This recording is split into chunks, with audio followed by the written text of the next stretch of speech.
Right now, as you are watching this video, a silent battle may be taking place inside your arteries. And here is the frightening part.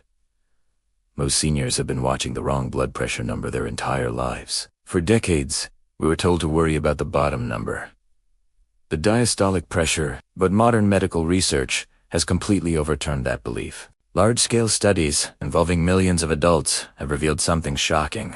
For people over 60, one blood pressure number strongly predicts heart attacks and strokes, while the other often means very little. That difference can literally be the difference between life and death. What makes this even more concerning is that this dangerous number behaves very differently in older adults than it does in younger people. The same reading that meant nothing at age 40 can be a serious warning sign at 70.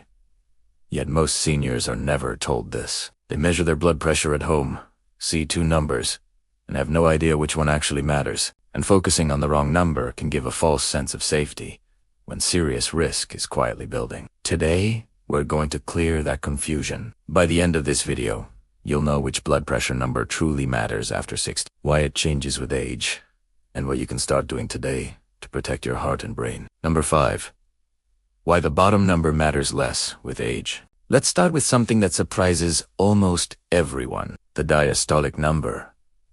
The bottom number becomes less important as you age. Diastolic pressure measures the force in your arteries when your heart is resting between beats. In younger adults, it's meaningful. But after 60, the story changes. Long-term studies following thousands of adults over decades found that in seniors, diastolic pressure alone does not strongly predict heart attacks or strokes once the top number is considered. Why?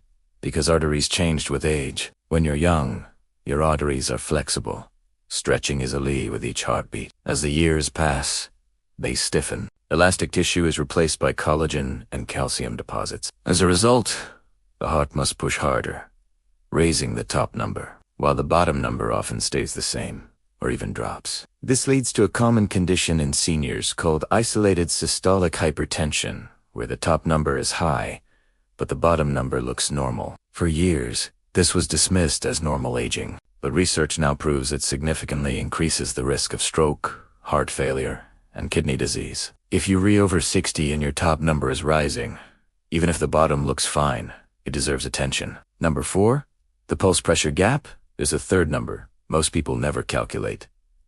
Pulse pressure, it's simply the difference between your top and bottom numbers. For example, 140 over 80 equals pulse pressure of 60, 130 over 60 equals pulse pressure of 70, same top number, very different risk. Studies show that a widening pulse pressure is a powerful marker of arterial stiffness and predicts heart disease, stroke, and even cognitive decline. A pulse pressure above 60 is concerning. Above 80 is high risk. This widening gap means your arteries are no longer absorbing the force of each heartbeat. That pressure is being transmitted directly to your brain, heart, and kidneys. Reducing pulse pressure mainly means controlling the top number, not pushing the bottom number lower. Number 3, the morning blood pressure surge. Blood pressure isn't constant. It follows a daily rhythm, and for seniors, the most dangerous time of day is often the first few hours after waking. Heart attacks and strokes happen most frequently between 6 a.m. and noon. Why? When you wake up, stress hormones rise, blood thickens slightly from dehydration. Arteries face a sudden pressure surge in stiff aging arteries. This surge becomes dangerous. Studies show seniors with large morning blood pressure spikes have more than double the risk of stroke, even if their average readings look normal. That's why measuring blood pressure within 1 hour of waking is critical. Simple steps like drinking water immediately, eating breakfast, gentle movement before standing can significantly reduce this surge. Number 2, blood pressure variability.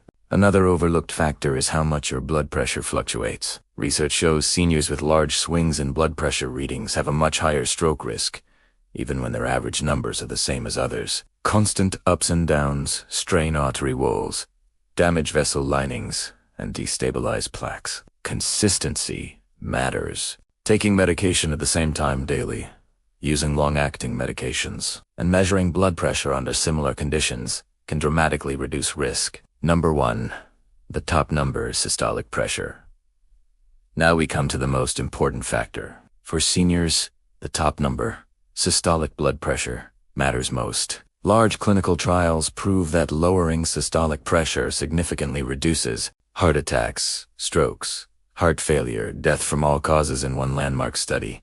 Seniors who lowered their systolic pressure below 120 had 25% fewer cardiovascular events and 27% fewer deaths. This benefit was strongest in adults over 75 every 20-point rise in systolic pressure roughly doubles cardiovascular risk. There is no safe slightly high systolic number after 60. What you can do starting today, managing systolic blood pressure involves reducing sodium, regular walking or aerobic exercise, maintaining healthy weight, managing stress and sleep, taking medications consistently when prescribed. Work with your doctor to set a clear systolic target and pursue it actively. Final thoughts: blood pressure after 60 isn't about chasing perfect numbers. It's about knowing which numbers matter, when to measure, and what patterns to watch. If you've ever noticed your blood pressure being higher in the morning, let us know in the comments.